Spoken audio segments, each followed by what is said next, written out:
All right, this is the last Bible in a Year introductory video for December 16th through the 31st. I'm going to just kind of walk through them. So we have finishing off of Maccabees, beginning in chapter 10, verse 46. And it really speaks of the careers. The first 10 chapters really kind of focus on Judas Maccabees. And then the rest of the book focuses on his brothers, Jonathan, and Simon. And so just a little hint. So why Jonathan and Simon? Okay, well, Peter's named Simon. There's another apostle named Simon. So these names, Judas, Simon, Jonathan, John, they become really Greek important names at around time of first century. It was like, well, we had kind of these Israelites who kind of rose up and brought us freedom. And so in the New Testament time, the first century, those names were very popular because of the Maccabeans, because of Judas Maccabees, Simon Maccabees, Jonathan Maccabees. Kind of like naming your kids after like a hero, someone who brought, freedom or something, kind of. So just FYI. So it goes through their careers of kind of fighting back foreigners and retaining freedom in the land of Israel to the people, kind of. And then second Maccabees, it goes kind of more focus is on the struggle during kind of the Greek oppression of Antiochus IV and Antiochus V to meet, and kind of how they put pressure and on the Jews really to give up their faith. And there's the famous martyrdom in chapter 7 of the mother with 7 sons, and she's encouraging them. It's a very edifying chapter of how she's willing to, she knows her children, her sons have the choice of serving the Lord or serving the Greek rulers, and they can choose either serving the Lord and they're going to be put to death, or they can serve the Greek rulers and have a nice cushy life. And she's, no, serve the Lord. She's encouraging her sons. And then in chapter 12 of Second Maccabees, there's the famous passage where they're out to battle, and there's those who were slain in a particular battle. They were seen, they had tokens, kind of essentially good luck charms to a pagan god, who were Jews. And so what does Judas do? He has offerings sent to the temple in Jerusalem, and prayers are offered for those, and with view of forgiveness of sin for those who were slain. So it's praying for the dead, the clearest kind of passage in Scripture. But it speaks of, there'd be no purpose for Judas, to have done that, send offerings to Jerusalem and pray for the dead, unless it would have done something, essentially, brought about forgiveness. And so this is where this late Judaism, this praying for the dead, is mentioned in chapter 12 of Second Maccabees. And then we have Sirach, just toward the end of Sirach. It goes, especially focuses on kind of the famous men, goes through different famous individuals of the Old Testament. And so it goes through, Sirach, all this wisdom, and then here, boom, here's a bunch of individuals that really lived for the Lord, allowed God's strength, His wisdom, to really become concrete in their lives. So it goes through a list of different men in the Old Testament, individuals in the Old Testament. So, and then the last part of the kind of the wisdom second reading of the Bible in a year is the Song of Songs, which there's a couple, takes on, well, what is this book about? Is it just between humans? Is this human love? Is this like talking about like Solomon and kind of one of his bride or something? What's the kind of the ancient Jewish kind of understanding in the Christian, for most of Christian history, it's been understood as an image of God's love for His people. All right, so God being the bridegroom, His bride, His people, Him trying to woo them, draw them to Himself. And now there is an aspect of human love, the beauty of human love, but it's important. The kind of the more primary is this God's love for his people, using this terminology, and I suppose helps explain some of the maybe rather strange language of, your hair is like a flock of sheep. Like, if people have tried to draw this, you can go online and find images of what does the bride look like in the Song of Songs, and it's like, whoa. It's like, well, no, because a lot of the terms that are used in the Song of Songs are speaking of geographical reality. It's kind of speaking of the land of Israel, the people that inhabit that land. It's kind of this God's love for his people. So without that background, it's kind of weird. There's one of them where your teeth are like twins of ewe sheep, young sheep, and all of them are coming up in pairs, and all of them are there. Kind of, literally, if it's kind of, he's saying, well, all your teeth are there. Kind of each of your teeth have pairs on each side. Well, all your, it's not the most poetic, romantic language at times, but I think it's important. So God's desire for union with us, and the response of God's people is desire back to him. And mystics such as John of the Cross have, and others in the history of the church, have also seen this isn't just it's God's love for his people, but also for the individual soul.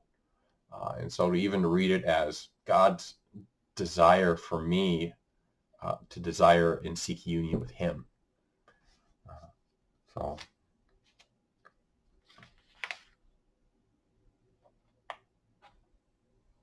yeah, there are some works on that. Brant Petry's has a talk. Go to his website, brantpetry.com or something. Look up his name. He has a talk on the Song of Songs. A very good talk. There are a couple works on it, but they're more technical. But he does the best job of really, in a very accessible way, kind of explaining the Song of Songs more in depth than I can in its introductory video. And then our last section, New Testament, finishing, going through chapter 7 to the end of Revelation. And there's the 7 seals, the 7 trumpets, the 7 spirits, the 7 bowls of wrath.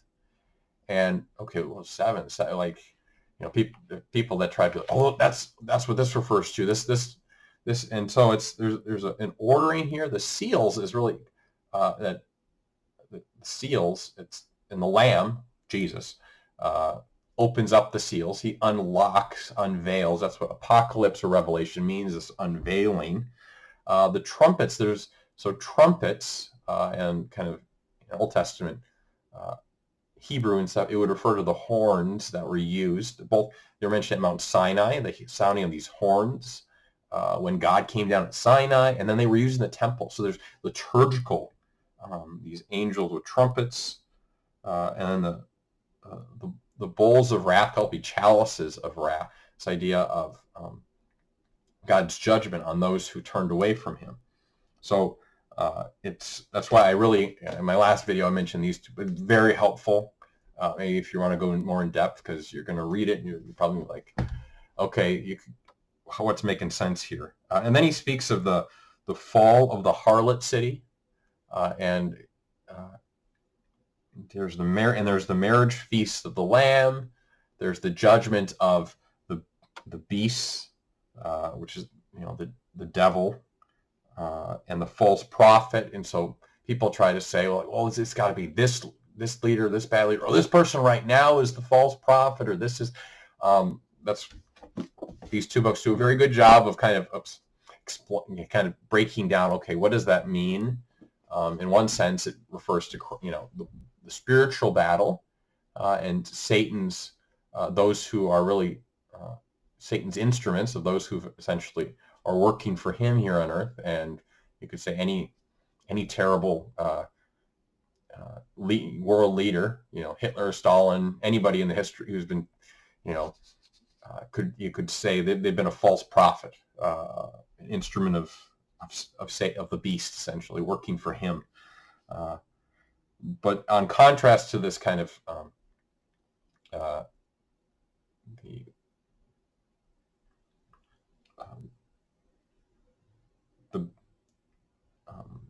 kind of those in opposition to God's people, There's the dragon, obviously refers to Satan, and even the harkening back to Genesis chapter 3, where the serpent, which actually in the Hebrew could also be translated as dragon, kind of. So, as part of our translation, we miss that. But Satan, he's a contrary, and so those are those who are on his side, who decide to make allegiance with him. But then there's the wedding feast, this kind of God wanting to bring his people, and the beauty and the New Jerusalem is kind of described as a cube, like this perfect kind of dwelling, God's people dwelling with and then within the temple, God's presence, kind of this pointing to God. God wants to dwell amongst his people. He wants to dwell in us, and he wants to bring us to heaven so we can dwell. He can dwell in us perpetually, perfectly, and we can dwell in him. This kind of deep communion. And so this speaks of a new heavens and new earth and new Jerusalem, kind of the heavenly Jerusalem. And so new heaven and new earth. Don't know, there's that language is thrown out. Okay, there's going to be an end of the current creation and a new creation, which Christ's resurrection is really the example, kind of the model of the new creation. Okay, Jesus resurrected. He still has a human body, but it has these glorious properties. And so this glorification of creation. So us receiving our bodies, the resurrection of the dead, and then a new heaven and a new earth for those that are faithful in communion with God. There's kind of how's that going to look? I don't know, but it's going to be. I want to get there. All right, because it's going to be perfect happiness forever, fully body and soul in glory. And then the alternative as well, it can be with Satan and his crew, and be thrown into the pit, the lake of everlasting fire.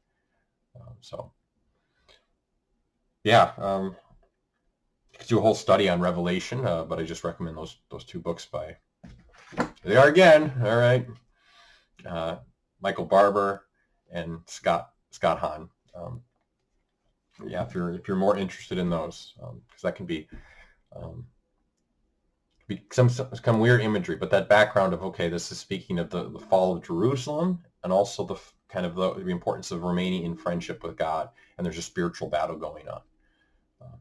So I hope these introductory videos, though, were helpful. I know I can't be all encompassing, and I'm limited in my knowledge of it, but hopefully they gave you some groundwork as you worked through the Bible throughout this year. God bless.